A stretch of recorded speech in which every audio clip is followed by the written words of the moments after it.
93 FM. 93 FM. Radio.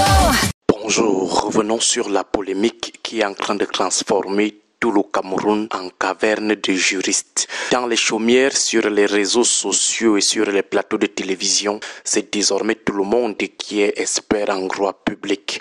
C'est le fourre-tout. Ce qui est bien d'une part, mais aussi mauvais d'une autre. Bien parce que les Camerounais démontrent la progression fulgurante de leur niveau de socialisation politique. Ils s'intéressent davantage à la chose politique et surtout aux débats de fond.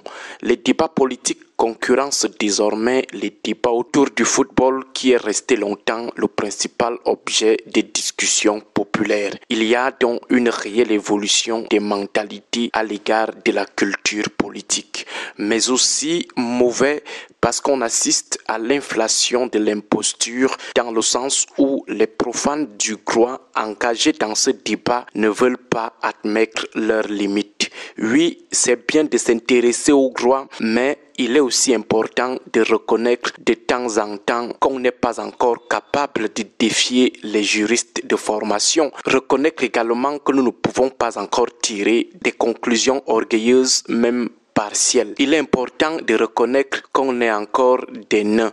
Ce débat nous a donc présenté le niveau de profondeur de l'imposture au point où un journaliste de la chaîne nationale qui n'a jamais franchi l'esplanade d'une faculté de droit dit en plein défilé du 20 mai que le MRC ne peut pas présenter un candidat. Quelle prétention! Tout le monde est devenu constitutionnaliste, expert en mandat impératif. Personne n'est vraiment humble dans ce pays. Rares sont ceux qui sont prêts à reconnaître leurs limites. C'est le règne de l'esbrouf. Pourtant, l'humilité est la vertu des grands. Lorsque quelqu'un est sûr de ses connaissances ou de ses aptitudes, il fait moins de bruit, il fait moins de tapage médiatique. De l'autre côté, l'ignorant ou le limité qui fait preuve d'humilité s'offre beaucoup de chances de s'améliorer en apprenant des autres.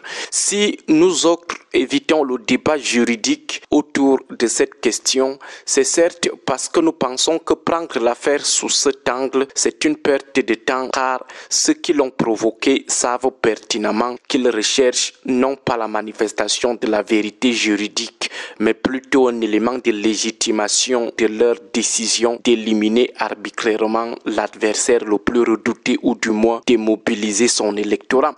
Mais nous l'évitons aussi parce que, n'étant pas juristes, nous devons de reconnaître notre place et d'éviter de jouer les prétentieux, les tautologues ou les mayemtou, les je connais tout. À la limite, nous pouvons juste faire des commentaires et non des analyses. D'ailleurs, nos analyses ne peuvent se limiter qu'au seul angle du bon sens. Nous rappelons au passage qu'il y a une différence entre un commentaire et une analyse. Nous devons apprendre à rester humbles. Ça fait grandir. Les historiens doivent reconnaître leur domaine d'érudition, idem pour les littéraires, les politologues, les mathématiciens, les biologistes, les philosophes, les géographes, les économistes. Chacun doit reconnaître sa place. On peut faire des débats citoyens, oui, mais de là à s'autoproclamer expert en tout, c'est un peu de l'imposture.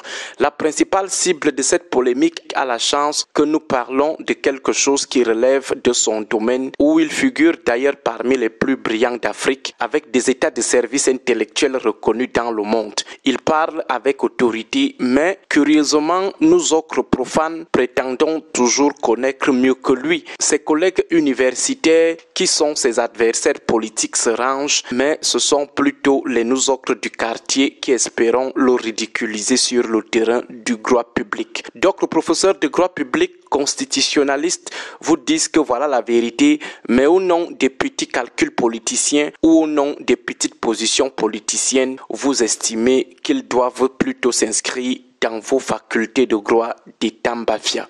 Nous reprécisons, une chose est de faire le débat, faire des commentaires, tenter des analyses normales. Nous sommes sous un régime de liberté d'expression, de liberté de pensée et d'opinion. Une autre est de savoir remettre, ne serait-ce que pour un temps, sa queue entre les jambes lorsqu'on est en face d'un érudit du domaine, quel que soit son bord politique. Nous sommes juste en train de poser là les préalables d'une discussion saine autour de la question de l'éligibilité du MRC. Mais le plus important, c'est le fond et surtout les réelles intentions de cette polémique. Nous ne cesserons de le dire, il ne s'agit pas d'une question de droit, mais plutôt d'une question éminemment et exclusivement politique où les acteurs dominants tentent d'utiliser la loi du plus fort pour légitimer une élimination politique pure et simple, à défaut obtenir la fragilisation politique d'un adversaire en sémant le doute dans l'esprit de ses futurs électeurs,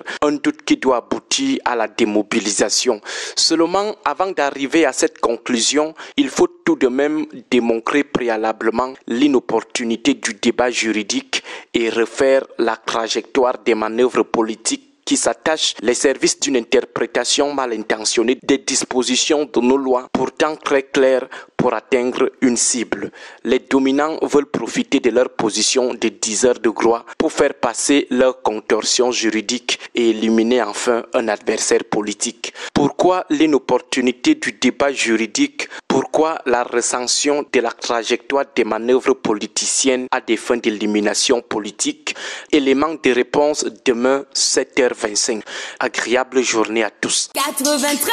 93 FM. Equinox. Radio.